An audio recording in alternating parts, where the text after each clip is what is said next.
Me llamo don Manuel Rivas, tengo 73 años, y nunca imaginé que el mayor dolor de mi vida no sería la pérdida de mi esposa, sino las palabras de mi hija. Papá, no vengas a mi boda. No encajas con nuestra nueva vida. Lo dijo sin mirarme, sosteniendo el teléfono con la voz tensa, como si me expulsara de un mundo al que ya no pertenecía. Durante años trabajé como carpintero en Valencia, construyendo muebles que otros presumían en sus casas. Con esas manos pagué sus estudios, su máster en Madrid y hasta parte del banquete de esa boda de la que ahora me desterraban. No hubo discusión, solo un silencio largo, el mismo que queda cuando algo se rompe sin ruido. Colgué el teléfono y me quedé mirando la mesa donde Clara, mi esposa, solía dejarme café antes de salir al hospital. Murió hace 8 años, pero su presencia aún vivía en los objetos, en el reloj parado, en la taza que nunca quise lavar. Esa noche no dormí. En mi escritorio, junto a la foto de ella, tomé papel y pluma. No para rogar, sino para recordar. Comencé a escribir una carta. No era un reproche ni una súplica. Era la verdad que mi hija debía escuchar antes de caminar hacia un altar que, sin saberlo, estaba construido sobre mentiras. Escribí con calma, dejando que las palabras ocuparan su sitio como las vetas de una madera antigua, firmes, sinceras, imposibles de borrar. Dime desde dónde estás viendo esto, y dale like si alguna vez entendiste que hay silencios más duros que un adiós. Mientras escribía aquella carta, escuchaba en mi memoria la voz de Clara, mi esposa. Algún día, Manuel, me decía, nuestra hija creerá que el dinero vale más que la verdad. Tenía razón. Y no la escuché a tiempo. Después de su muerte, me refugié en el taller. Trabajaba hasta tarde, sin pausas, sin hablar. Aprendí a medir la vida en tablas cortadas, no en abrazos.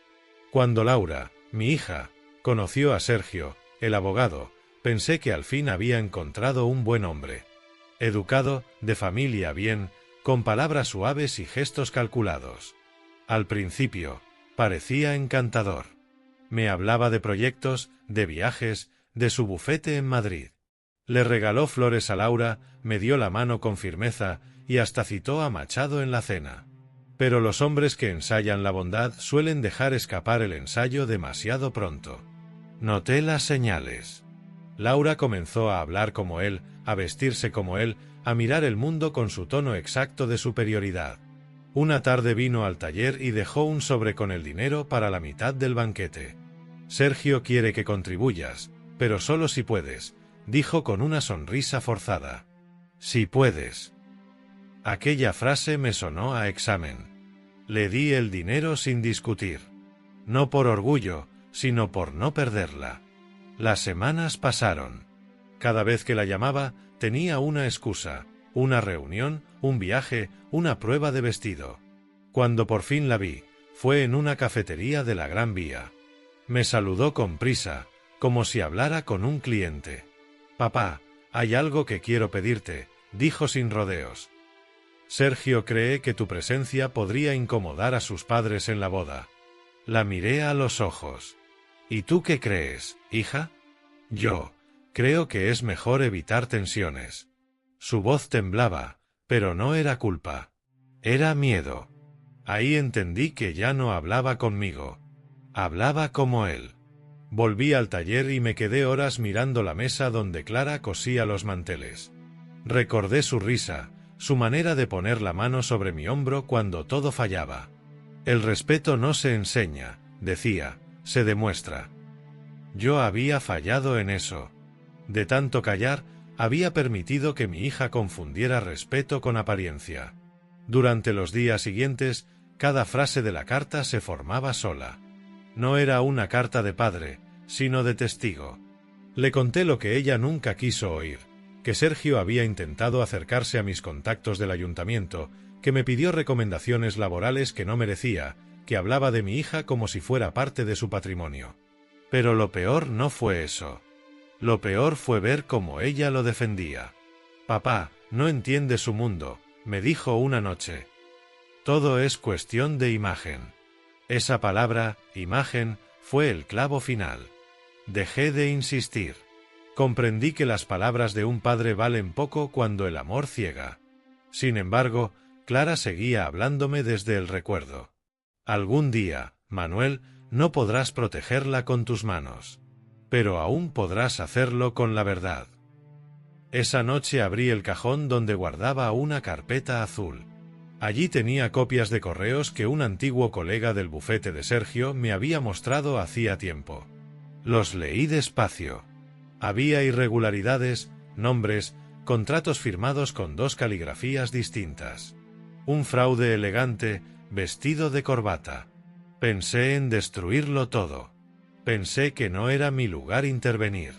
Pero entonces miré la foto de Laura de niña, con las rodillas raspadas y los ojos de Clara reflejados en su sonrisa. Y entendí que ser padre no termina cuando te dicen que no te necesitan. Termina cuando decides callar ante el peligro. Apagué la luz, pero no dormí. El papel de la carta estaba medio lleno, manchado de café y de verdad. Escribí una última línea antes de dejar la pluma sobre la mesa. Si el amor no soporta la verdad, no es amor. Es costumbre, miedo o negocio. Al amanecer, el taller olía a madera y a promesa.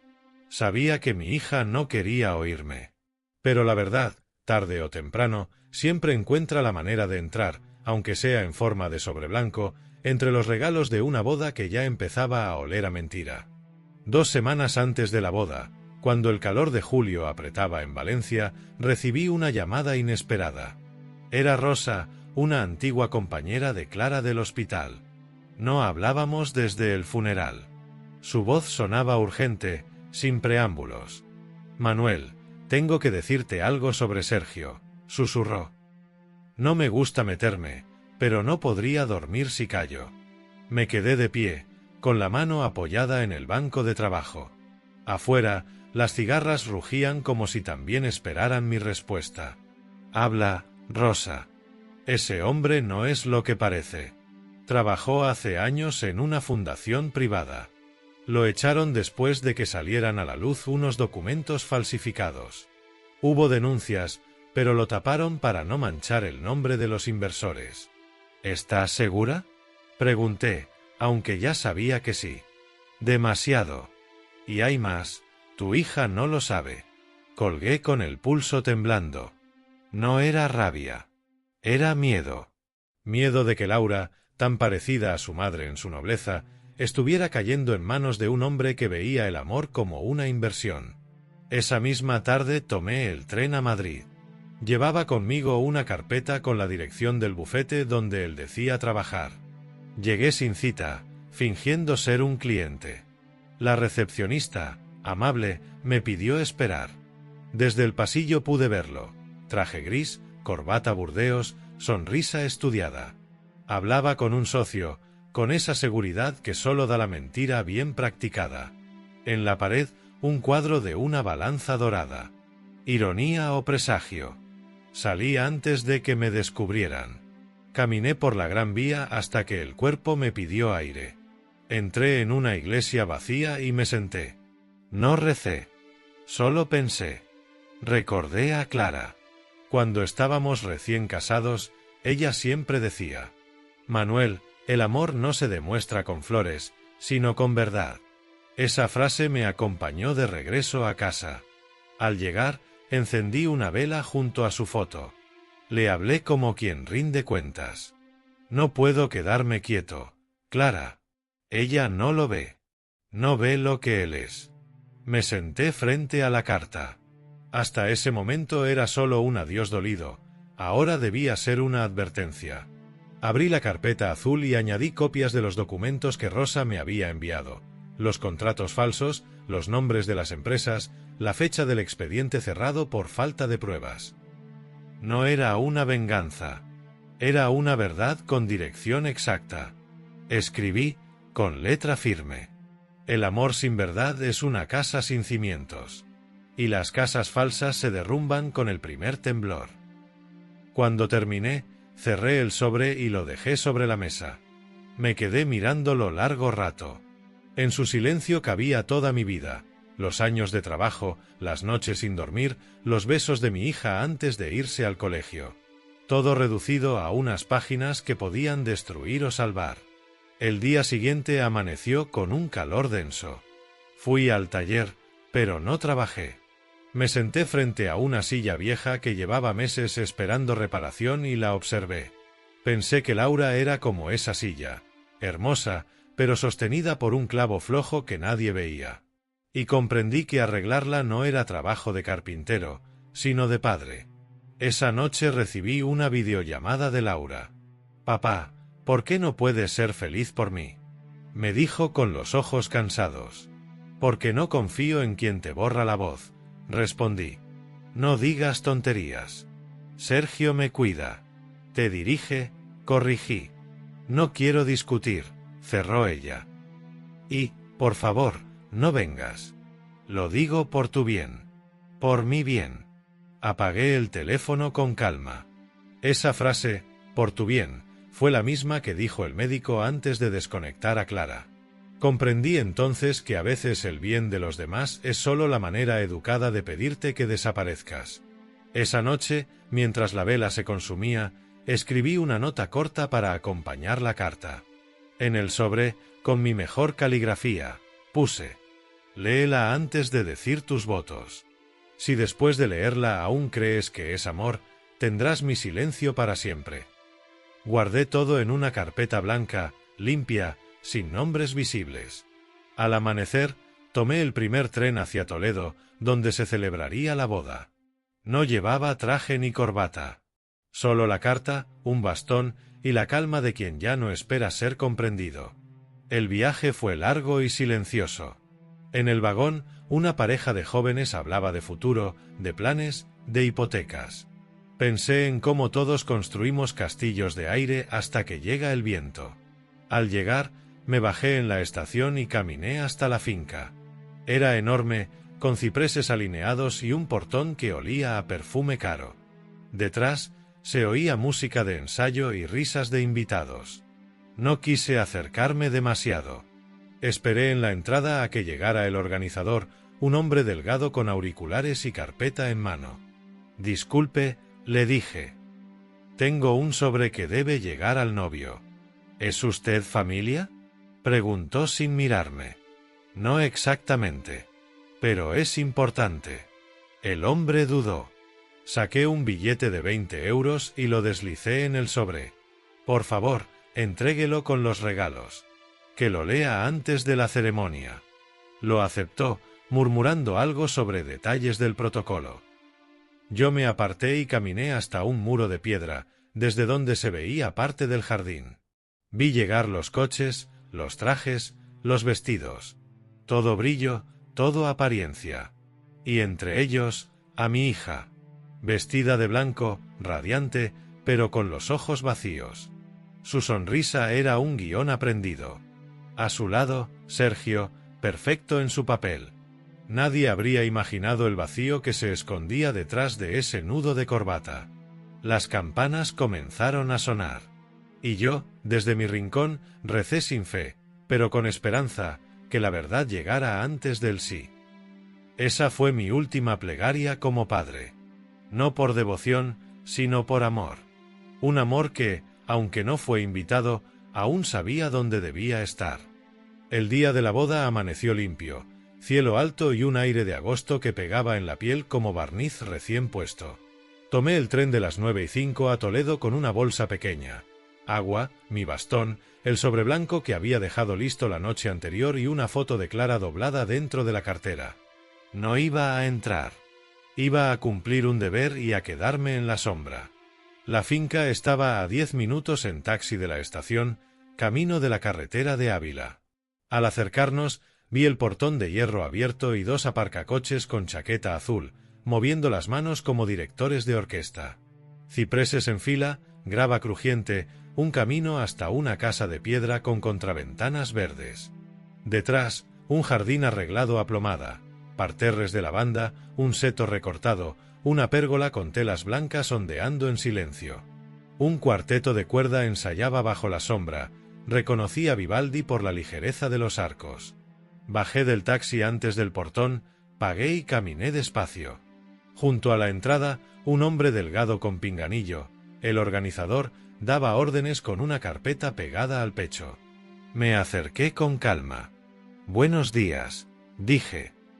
«Traigo un sobre para el novio». Me miró de arriba abajo, evaluando mis zapatos gastados, mi camisa planchada con paciencia, mi bastón. ¿Nombre del remitente? No importa. Solo léalo antes de los votos. Es importante. Dudó. Entonces coloqué el sobre entre lazos y tarjetas, donde iban los regalos, y añadí lo único que no podía ignorar. Si no lo entrega, quedará usted también dentro de la mentira. Me sostuvo la mirada un segundo, breve, como quien entiende de qué lado está. Lo haré llegar, dijo, y se fue sin teatralidad. Me retiré hasta un muro de piedra, a la sombra. Desde allí veía el jardín entero como si fuera un escenario. Los invitados llegaban de dos en dos, hombres con trajes ligeros, mujeres con vestidos que parecían hechos para no sentarse. Había abanicos, perfumes caros, risas que resonaban demasiado. Un fotógrafo se movía con un dron pequeño, como un insecto al que nadie quería espantar para no parecer vulgar. Las camareras pasaban bandejas con copas de cava, los cielos tintineaban como campanas mínimas. A las 12:30, el cuarteto cambió a una marcha más solemne. Aparecieron los padres de él, la madre, con un vestido color marfil y sonrisa tensa, el padre, con la chaqueta abierta y ese andar de hombre acostumbrado a no esperar a nadie. Daban besos en el aire y asentían con una seriedad de teatro. Detrás, vi a la madrina con mantilla clara, sujetando un rosario como si fuera un accesorio más. Laura llegó a -5. La vi al fondo, del brazo de una amiga. El vestido, sencillo y limpio, el velo, una nube que no tocaba el suelo. Estaba guapa. Y estaba lejos. Su sonrisa no la reconocí, era una línea exacta, educada, aprendida. No la juzgué.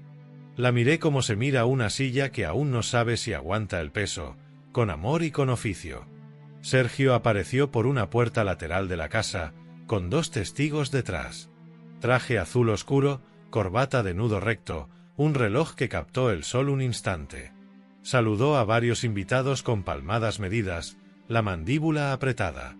Al organizador le hizo un gesto casi imperceptible, como quien recuerda un guión. El hombre del pinganillo asintió y se movió hacia la mesa de regalos. Supe que el sobre estaba en camino. La ceremonia sería en el jardín, bajo la pérgola. Un sacerdote joven dejó su carpeta sobre un atril de madera clara. Podía leer desde mi esquina los papeles con los nombres: Laura Rivas Salcedo, Sergio Álvarez L. Vi el apellido de mi hija entre flores y respiré hondo. Recordé la letra de Clara en las notas de la nevera y me clavé en el suelo para no dar un paso de más. Se sentaron todos. Una niña de arras tropezó y se levantó enseguida, como si nadie le hubiera permitido el derecho a caerse. Un primo tomó fotos con el móvil en vertical y una tía susurró en horizontal: por favor, como si diera una orden médica. El calor se acomodó en los hombros de todos, y el cava dejó de sonar porque la música lo ocupaba todo. El sacerdote hizo un gesto de bienvenida. Habló de amor, de paciencia, de respeto. Las palabras correctas, ordenadas, pulcras. Sergio asentía con ligereza, como quitando polvo de encima. Laura miraba el atril. Yo, desde el muro, conté los compases de cada frase para no perder la calma.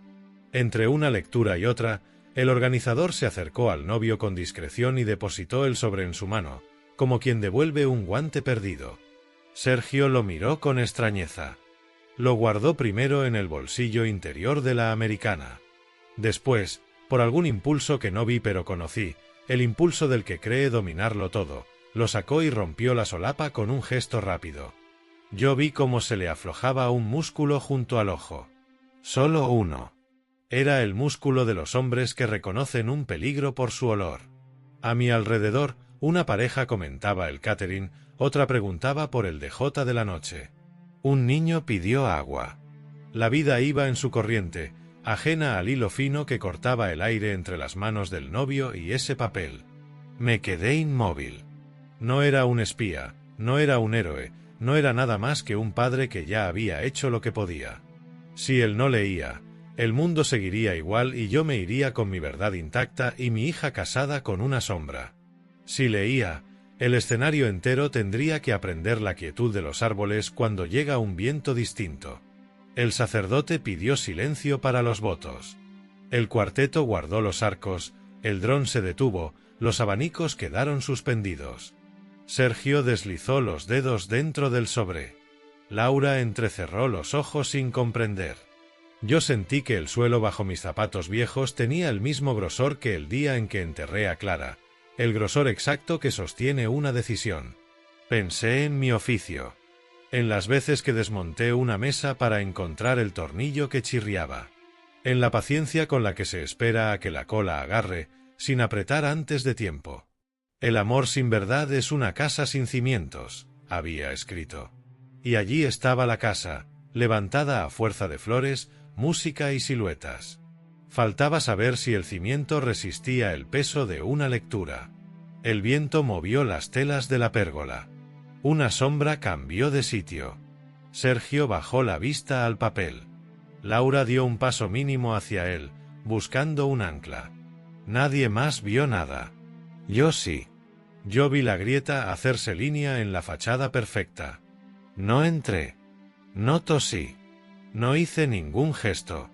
Me quedé donde debía, fuera, en la piedra, en mi sitio. Apreté el bastón con la mano derecha y, por primera vez en muchos días, recé una oración completa. No pedí milagros. Pedí claridad. Entonces empezó a leer. Sergio desdobló la primera hoja con una seguridad que no le duró más de un latido. Vi cómo se le tensaba la mandíbula y cómo se le pegaban los dedos al papel por el sudor. A su lado, Laura sonreía, sin saber. El sacerdote guardó silencio, creyendo que era un mensaje amable, quizá una broma de un amigo. Los invitados inclinaron la cabeza con curiosidad. El dron se detuvo en el aire, como si también quisiera escuchar. La carta empezaba sin florituras, con mi letra clara. Para Sergio Álvarez L. Antes de decir, sí, lea esto. Soy Manuel Rivas, padre de Laura. No busco escena ni perdón. Solo verdad. Debajo, 3 párrafos cortos, numerados, como conviene a las cosas que pesan. 1 Fundación Lumbre, 2018. Contrato de consultoría por importe de 30.000 euros. 2 firmas distintas en un mismo documento. En el anexo, su rúbrica corregida con tinta sobre gel. Expediente interno, FL 2018-112. Resultado, despido pactado, acuerdo de confidencialidad. Testigo, R. Morales, responsable administrativa. Adjunté la copia. Se veía el trazo enmendado, la mancha mínima donde un bolígrafo barato intentó parecer pluma. 2 Inversiones Riaza, 2019. Presentación de captación con cifras infladas en un 10% respecto a los cierres trimestrales. Correos cruzados con el asunto ajuste narrativo. Remitente, S. Álvarez. Destinatario, J. Pardo. Fecha, 7 de mayo. La palabra narrativo subrayada en rojo. 3 cuentas en tránsito, 2020. Transferencia a Sociedad Pantalla Alvariza S.L., CIF B01934578, propiedad de su primo. Concepto, gastos de representación. Importe, 4.500. Justificantes repetidos en 2 expedientes distintos. Copia de movimiento, Banco del Centro, 17 de marzo, 12 y 14. Bajo los puntos, una línea que escribí sabiendo que le atravesaría el traje. La verdad no es enemiga del amor. Es su seguro. Sergio pasó a la segunda hoja. Yo lo vi tragar saliva. Su dedo índice buscó la esquina, pero tembló. El sacerdote, desconcertado, intentó retomar el hilo. Cuando estéis listos. Sergio levantó la palma, pidiendo un instante. No lo pidió con humildad, lo pidió como piden tiempo los que siempre han llegado tarde a la verdad. La segunda hoja eran nombres y fechas. Personas a las que él conocía demasiado. El socio que lo cubrió, la asistente que renunció, la anotación de expediente archivado por falta de pruebas. Puse también la razón de ese archivo, desistimiento del denunciante tras un acuerdo económico. No escribí cantidades, puse una frase, el dinero cierra bocas, no historias. Entonces apareció en el texto lo único que no podía negar, un correo con su tono exacto. Asunto, reencuadre. Texto, no hay engaño si el inversor cree lo que quiere creer. Dals una historia limpia y firmarán. Sí. Leí sus labios, sin sonido. Dijo, esto es una trampa. No lo oyó nadie. Yo sí. Era la misma frase que dicen los hombres que se miran al espejo por primera vez. A mi izquierda, una señora preguntó en voz baja si aquello eran los votos. Alguien respondió que sí, que ahora se llevaba lo moderno. La ignorancia siempre llega con buen vestido. Sergio pasó a la última página. Era la más corta. No soy perfecto. Me quedé solo cuando murió mi esposa y callé demasiado tiempo. Pero aprendí que a una hija no se la protege con flores, sino con verdad. Sí, después de leer, aún dices, sí, no volverás a oír mi nombre. Manuel. Debajo, en un sobrepequeño grapado, estaba la copia de la denuncia antigua con el sello de entrada y la posterior anotación de archivo. Lo arrancó. La grapa se resistió y le arañó el dedo. Una perla de sangre manchó la esquina. Pequeña, pero visible. Los fotógrafos enfocaron por instinto, creyendo que era emoción. Pasaron 3 minutos largos. Yo los conté en mi pulso. 1. Sorpresa, negación. 2. Cálculo, búsqueda de salida. 3. Miedo limpio, ese que desordena la cara y pone verdad en los ojos. Fue entonces cuando la música del jardín dejó de existir para mí. Sergio miró a Laura. Ella sostenía su ramo con las 2 manos. ¿Qué es eso?, susurró. Él no contestó. La miró como se mira una puerta sin cerradura. Luego buscó al sacerdote, al organizador, a su madre, a cualquier cosa que le diera un guión. No lo encontró. El mundo, de pronto, carecía de script. Se inclinó hacia el atril, dejó las hojas sobre la madera, desordenadas, como un mazo que pierde su truco. Intentó recomponer la sonrisa, pero la mandíbula no obedeció. «Perdonad un minuto», dijo con voz prestada. El sacerdote dio un paso, confundido. «Hijo, si necesitas agua». «No», cortó él, incapaz de disimular el filo. Vi la decisión caerle encima como un tablón mal clavado. No pidió permiso. No explicó. No suplicó. Dio media vuelta y caminó hacia la puerta lateral de la casa, esa por la que había entrado triunfante. El organizador intentó bloquearle el paso con una frase aprendida, «Un momento, por favor», pero Sergio ya había vuelto al único idioma que dominaba, la huida. El silencio que dejó no fue silencio de iglesia. Fue silencio de taller cuando se rompe una broca, un vacío que obliga a detener la mano para no destrozar la madera. Laura no gritó. No lo llamó. No corrió detrás. Bajó el ramo. Sus hombros se hundieron 1 centímetro. Supe que en ese centímetro cabían todos los años en que no la supe escuchar y todas las noches en que él aprendió a hablar por ella. Los invitados comenzaron a murmurar. Una tía dijo «¡Qué barbaridad!». Un amigo del novio soltó un insulto que no repetiré. La madre de él buscó un asiento, pálida. El padre pidió explicaciones al aire. Un niño preguntó si ya podían comer. La vida, fiel a su rutina, intentó seguir como si nada. Pero no se sigue igual cuando falta el tornillo principal. El sacerdote cerró la carpeta y respiró despacio. «Demos unos minutos», dijo con una dignidad que le agradecí desde mi rincón. A veces la verdad necesita aire. Yo no me moví. No sentí triunfo. Sentí el peso exacto de la madera cuando por fin encaja donde debe. Sentí dolor, sí, pero era un dolor limpio, de ajuste, no de herida nueva.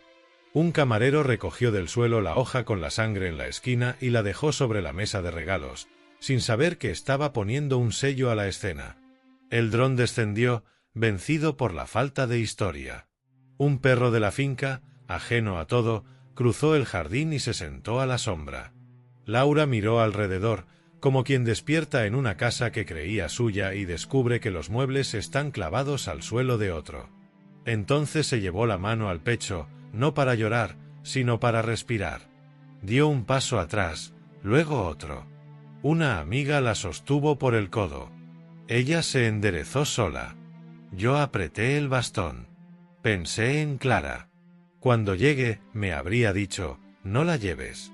Solo sostén la puerta. Eso hice, a distancia, sin acercarme, sin invadir. La puerta estaba abierta, la del altar vacío, la de la verdad que por fin había atravesado un jardín de mentiras. Sergio no volvió. La puerta lateral quedó entreabierta, dejando pasar un hilo de aire caliente. 3 minutos bastaron para que el traje perdiera el planchado y las flores recordaran que también se marchitan. El altar quedó vacío, y el eco de su ausencia fue más claro que cualquier discurso. Yo di un paso atrás, pegué la espalda al muro de piedra y, por primera vez desde que empecé aquella carta, sentí que mi oficio había servido fuera del taller. Desmonté lo que no encajaba, sin romper lo que aún podía salvarse. Laura seguía en pie. Eso era todo lo que importaba. La noticia corrió antes de que yo saliera de la finca. No por gritos, sino por teléfonos que vibraban en bolsos de fiesta. El novio se ha ido. Se ha quedado el altar vacío. Yo me aparté del muro, caminé hasta la carretera y esperé un taxi a la sombra de un ciprés. El conductor, un hombre de bigote fino, escuchaba la radio baja. Tráfico en la A42, calor en La Mancha, un gol anulado. Nadie hablaba de bodas.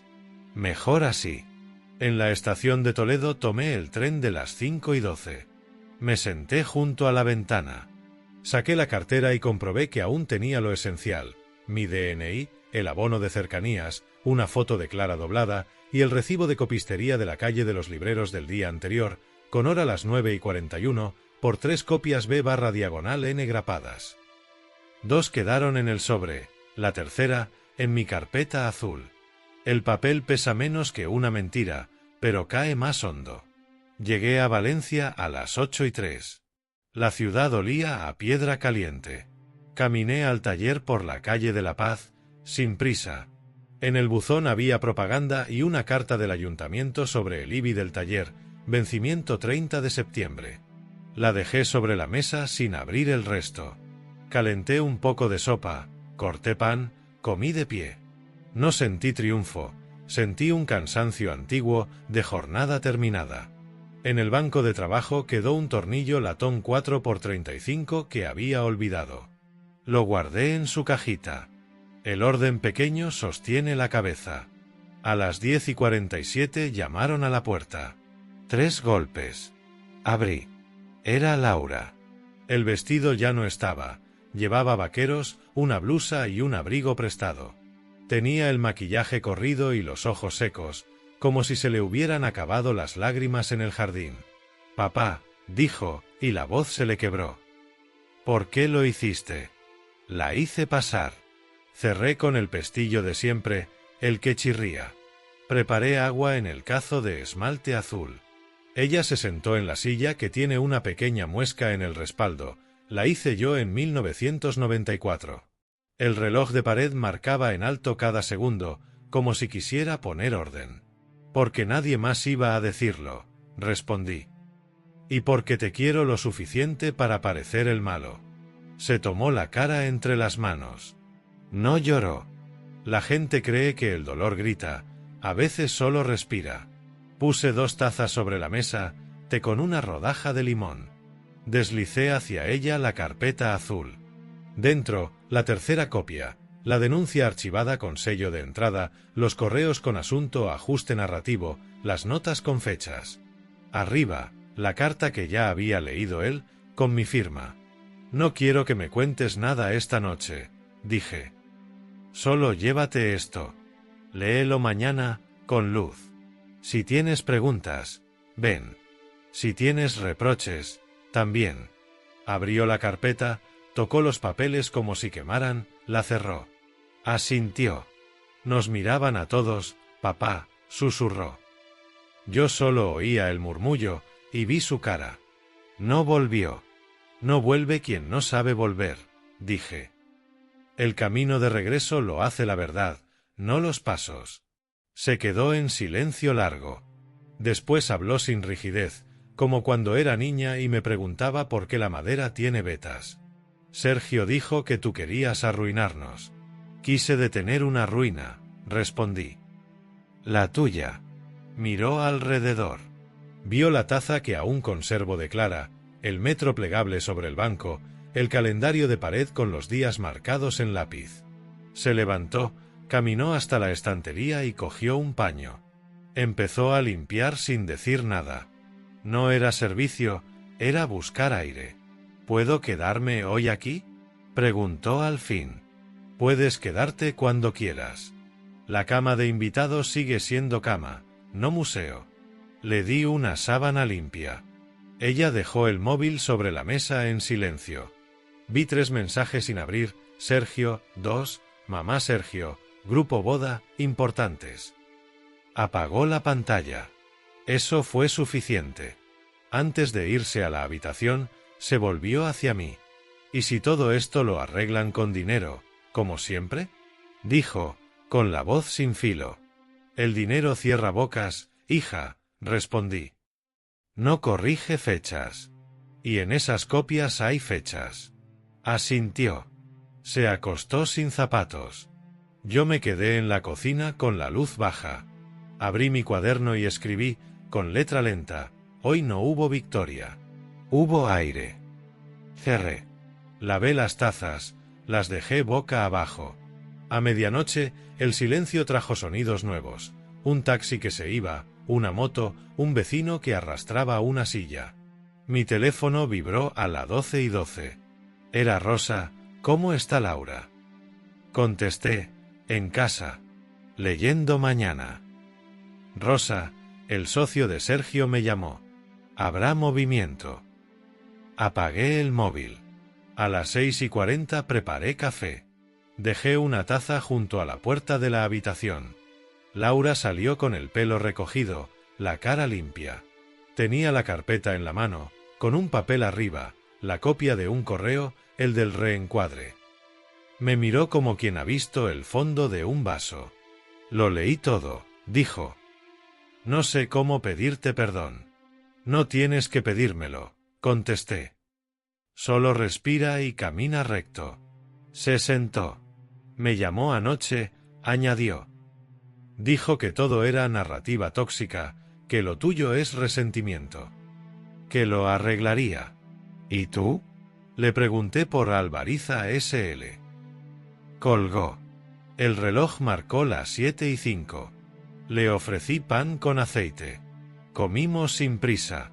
En la radio, las noticias dijeron una frase que pasó desapercibida para casi todos. La CNMV investiga prácticas de comunicación en varias gestoras privadas. Apagué. La vida tiene su propio guión, pero llega tarde o temprano al mismo punto. A media mañana, tocaron al timbre. Julián, mi vecino y cliente de siempre, asomó la cabeza. Perdona la hora, Manuel, dijo, y al ver a Laura añadió, buenos días. Pasa, respondí. Traía 2 barras de pan y un sobre, un burofax con acuse de recibo, fecha 12/3, remitente Fundación Lumbre. Dentro, una copia de la desvinculación de Sergio en 2018. Lo dejaron, supongo, por precaución, porque alguien más había empezado a mover fichas. Te lo han dejado en el portal, explicó Julián. Venía a tu nombre. Gracias, dije. Lo abrí delante de Laura. Le señalé el sello y la firma de R. Morales. La señora de administración, recordé en voz alta. Laura pasó el dedo por la tinta. No sabía nada, susurró. Porque nadie te dijo nada, respondí. Cuando todo es apariencia, la verdad estorba. Se quedó un rato mirando por la ventana. En la calle, un repartidor dejó una caja en la tienda de al lado. El día seguía su curso. Laura inhaló hondo. «Quiero trabajar, papá», dijo al fin. «Volver a lo mío. Pediré sustituciones en un colegio, aún guardan mi currículo. No quiero dinero de nadie». «Bien», asentí. «Empieza hoy si puedes. Te acompaño a imprimir lo que haga falta». A mediodía salió hacia el metro. La vi marcharse con la carpeta apretada, espalda recta. No era la misma que se probaba vestidos bajo luces de probador. Era mi hija, otra vez. El resto del día atendí el taller. Entró un encargo pequeño, reparar una mecedora heredada. Al examinarla, encontré el fallo en el punto exacto donde dos maderas se cruzaban sin cola. Lo anoté: reponer unión con cola fría, 24 horas de prensa. Pensé, a veces basta con volver a unir sin prisas. Por la tarde, Laura me escribió un mensaje breve desde la calle de las Barcas. Entregué currículum. Me reciben el jueves. Le respondí con un pulgar. Luego me senté en la puerta del taller y dejé que la luz de última hora hiciera su trabajo sobre el polvo. Un gato cruzó la acera. El mundo cabía en ese minuto. Esa noche, a las 9:18, llegó otro mensaje, número desconocido. «Soy Sergio. Dile a tu hija que no haga caso. Lo arreglaré». No contesté. Guardé la pantalla apagada en el bolsillo, como se guarda un clavo torcido, para no volver a usarlo. Laura llegó tarde, cansada, pero con los ojos claros. Cenamos tortilla. No hablamos de él. Hablamos de horarios, de libros infantiles, de cuánto tarda el barniz en secar con humedad. Antes de dormir, se detuvo en el marco de la puerta. «Gracias por abrir», dijo. «Esta casa no tiene llave para ti», respondí. Cuando se acostó, salí al patio. El aire traía olor a azahar rezagado. Apoyé la mano en la mesa vieja de carpintero. Pasé la yema de los dedos por las muescas que cuentan nuestra vida. 1991, primera silla. 2003, la cama de Laura. 2017, la estantería de Clara. Cerré los ojos. No sentí ruido. Sentí orden. El altar se había quedado vacío, sí, pero la casa, la de verdad, empezaba a llenarse de cosas que valen. Pan caliente, café por la mañana, papeles con fechas honestas, una cama tendida, una hija sentada en la silla con muesca. En mi cuaderno escribí la última línea del día. Hoy no perseguí justicia con alboroto. Dejé que hablara su idioma. Un sello, un acuse, una firma, una puerta abierta y el silencio que sigue cuando alguien deja de fingir. Apagué la luz. El taller respiró conmigo. Afuera, la ciudad seguía, tranquila, como un tronco que, después del golpe, vuelve a su sitio sin astillarse. El jueves amaneció con un sol limpio, de esos que parecen querer secar el pasado. Me preparé el café temprano, con la radio encendida a bajo volumen. En las noticias hablaban de irregularidades financieras en varias empresas de inversión del Levante. No mencionaban nombres, pero entendí. Cuando la verdad empieza a salir, lo hace sin pedir permiso. Laura salió a las 8, con el pelo recogido y una carpeta nueva bajo el brazo. «Hoy tengo la entrevista en el colegio», dijo, nerviosa. «Ve tranquila», le respondí. «Las manos que trabajan bien no necesitan adornos». Asintió. Antes de salir, dejó su taza en el fregadero, igual que hacía Clara. Ese gesto simple valía más que cualquier perdón. Pasé la mañana reparando una vitrina para un cliente antiguo. Cada golpe del martillo me marcaba el ritmo del pensamiento. Una vida, una hija, una mentira desarmada. A media mañana, llamaron al taller. Era Raúl, el abogado que había ayudado a Julián meses atrás. «Don Manuel», dijo, «sé que no nos conocemos, pero me pidieron que lo contactara. Ayer un cliente mío, es socio de Sergio Álvarez, vino a entregar documentación. El caso se ha abierto otra vez. Le citarán como testigo, no como denunciante. ¿Y mi hija? No tiene nada que temer. Su nombre no figura en los contratos. Pero convendría que esté tranquila.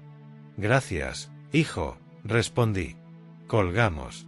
No sentí miedo, solo la certeza de que el agua, cuando encuentra su cauce, termina por limpiar. A las 2, Laura regresó. Llevaba una sonrisa pequeña, contenida. Me aceptaron, dijo. Empiezo el lunes como maestra de apoyo. Lo sabía. No sabes cuánto me pesa todo esto, papá. El peso se lleva mejor cuando se camina recto, le dije. Comimos pan con tomate y un poco de queso. Mientras recogíamos la mesa, alguien llamó a la puerta. Era Julián, con su gorra habitual. ¿Puedo pasar?, preguntó. Traía un periódico doblado y un sobre blanco. Esto lo dejaron en mi buzón. No tiene remitente, pero va a tu nombre. Tomé el sobre.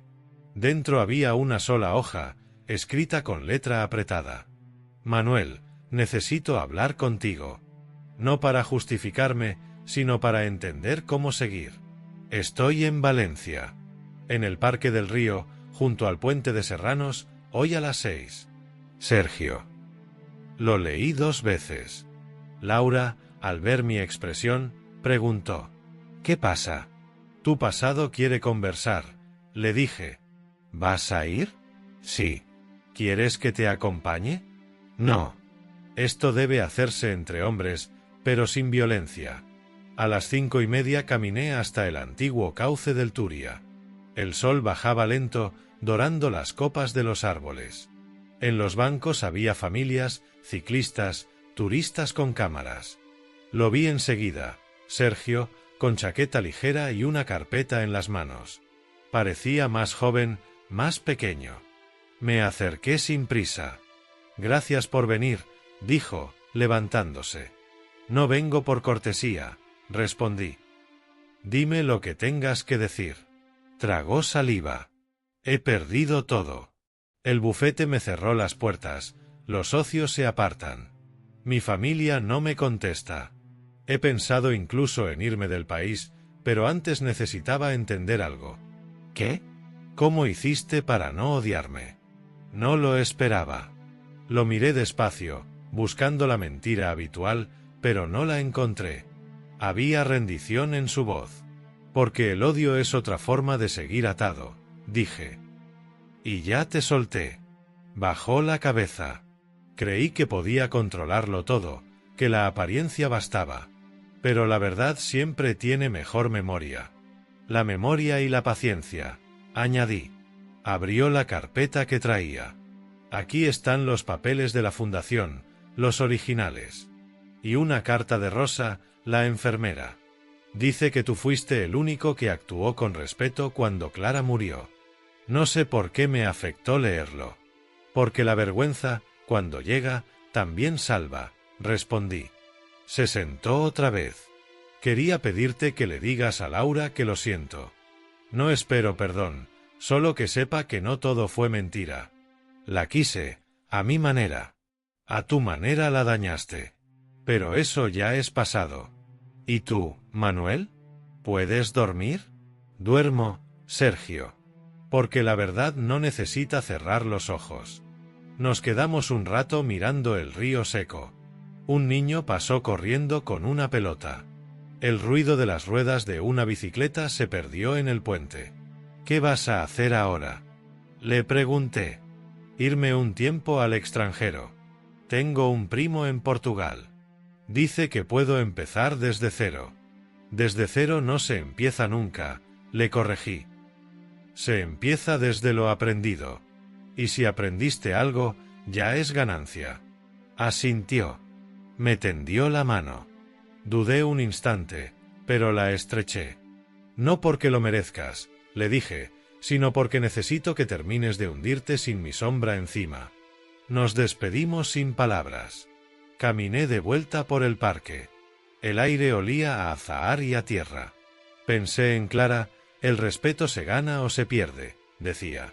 Sergio lo había perdido, pero al menos había mirado el suelo.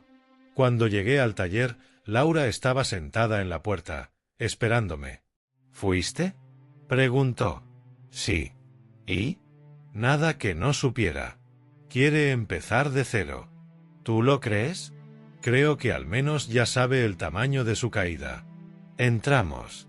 Preparó café. Papá, ¿alguna vez te arrepentiste de escribir aquella carta?, preguntó. No. ¿Ni un segundo? El único arrepentimiento sería haber callado. Callar también destruye. Se quedó pensativa. Luego me enseñó su móvil, un correo del colegio confirmando su horario. Me toca el aula de niños con lectura lenta. Los que van un poco por detrás, dijo con una sonrisa tímida. Los que más enseñan, contesté.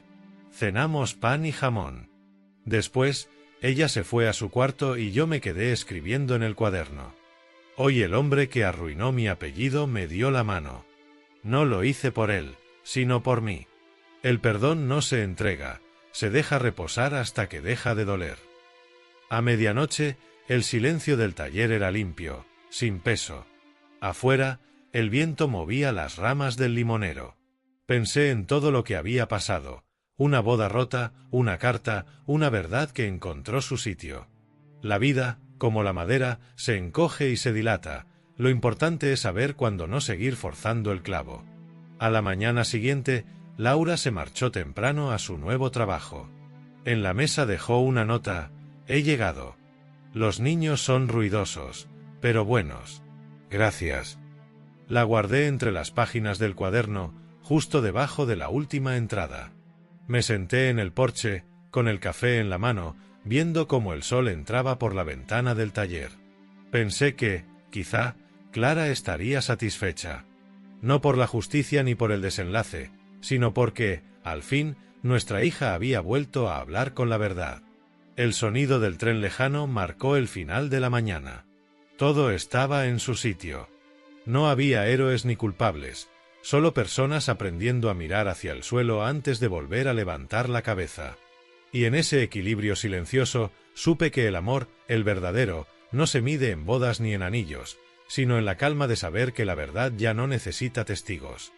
Semanas después, la casa volvió a tener el ruido bueno, la cafetera a las 7, el golpecito del buzón, el banco de trabajo respirando serrín. Laura salía temprano hacia el colegio con una carpeta y un bocadillo envuelto en papel. Antes de cerrar, me dejaba una taza sobre el mármol. Ese gesto sencillo ordenó el mundo mejor que cualquier disculpa. No hablamos más de la boda. El vestido quedó en una funda de tela, colgado detrás de la puerta del cuarto de invitados. No como derrota, sino como aviso: la belleza sin verdad es disfraz. En la pared del taller colgué, con 2 alcayatas, mi carta doblada dentro de un marco barato. No para exhibirla, sino para recordarme el peso de cada palabra antes de escribirla. Los días tenían su ritmo. Lunes y martes, reparaciones; miércoles, entrega de un aparador en Ruzafa; jueves, taller abierto hasta las 8. Los niños del colegio de Laura me trajeron una caja de lápices con un cartel: para el abuelo que hace mesas. Reí a solas. Pensé en Clara, habría acariciado cada lápiz como si fuera un milagro. A veces, al caer la tarde, bajábamos al cauce del Turia. Caminábamos desde Serranos hasta el Palau, sin prisa. Laura me contaba de sus alumnos: una niña que balbuceaba la R, un chico que se dormía sobre las sílabas. Les leo en voz alta, decía. La historia entra mejor si alguien la sostiene. Yo asentía. La verdad también. Una tarde de domingo, Rosa vino a tomar café. Trajo flores pequeñas y una carta para Laura. Clara habría estado orgullosa. Nos quedamos los 3 en silencio, mirando el vapor. No hacía falta más. De Sergio supe lo justo. Un mensaje breve desde un número extranjero: estoy en Oporto. Trabajo en lo que salga. Aprendiendo. No contesté. No por rencor, sino porque hay caminos que deben hacerse sin público. La dignidad, cuando llega, exige distancia. Ordené papeles. Pagué el IBI del taller, fecha límite 30 de septiembre. Guardé en la carpeta azul el burofax de Fundación Lumbre y la nota de Raúl con mi futura citación como testigo. Todo con sus clips, cada cosa en su sitio. Aprendí a amar el sonido discreto de los sellos, la exactitud de las fechas. La justicia habla en ese idioma sin adornos. El limonero del patio dio fruto tardío. Corté 2 limones y los dejé en un plato de loza. El olor me llevó a la cocina de otros años. Clara pelando naranja para las magdalenas, Laura probando la masa con el dedo. Entendí que la memoria no duele cuando se mezcla con trabajo. Un jueves, al volver del colegio, Laura dejó sobre la mesa un cuaderno de tapas verdes. Dentro, dibujos de sus alumnos, mesas, sillas, un corazón torcido. En una esquina, con letra apretada, alguien escribió: «Gracias por leer despacio». Ella me miró y dijo: «Yo también aprendí». No hizo falta preguntar qué. Esa noche, antes de cerrar, quité el marco de la carta del clavo y lo guardé en la estantería alta. No por vergüenza, por descanso. La verdad ya había hecho su trabajo. Lo que venía después era silencio bien puesto. El último sábado de mes invité a Julián y a Rosa. Pan con tomate, aceitunas, tortilla, vino frío. Laura trajo una ensalada de lentejas. Comimos en el patio, a la sombra del toldo. El aire llevaba un rumor de ciudad tranquila. Hablamos de nada, de trenes, de una feria del libro, de un gato que se instala en la puerta del taller a la hora de cerrar. Reímos poco, bien. Nadie nombró a los ausentes. Cuando se fueron, quedé solo un momento. El cielo estaba limpio. El olor de la madera y del limón se mezclaba con el de la noche. Entré al taller, guardé las herramientas por tamaño, formones, gubias, el metro plegable, pasé un paño por el banco. El orden del oficio hace casa. Me senté frente a la mesa y abrí mi cuaderno. Escribí despacio: «El amor que no soporta la verdad no es amor, es miedo con flores».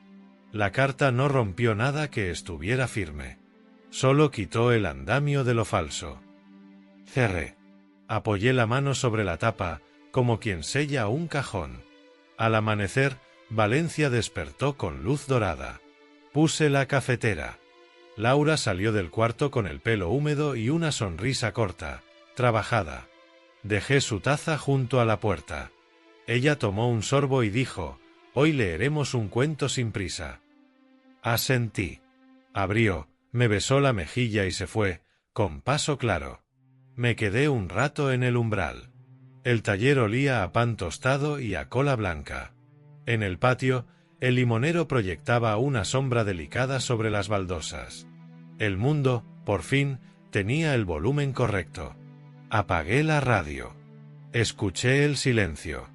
Era un silencio bueno, de casa habitada. Y supe, con la certeza sencilla de un clavo bien hincado, que no escribí una carta para destrozar una boda. Escribí un regreso. El de mi hija a su voz. El mío a la paz de las cosas bien nombradas. Me senté con el café, miré el polvo flotando en el rayo de sol y dejé que la mañana hiciera su trabajo. Afuera, la ciudad respiraba. Dentro, todo estaba en su sitio.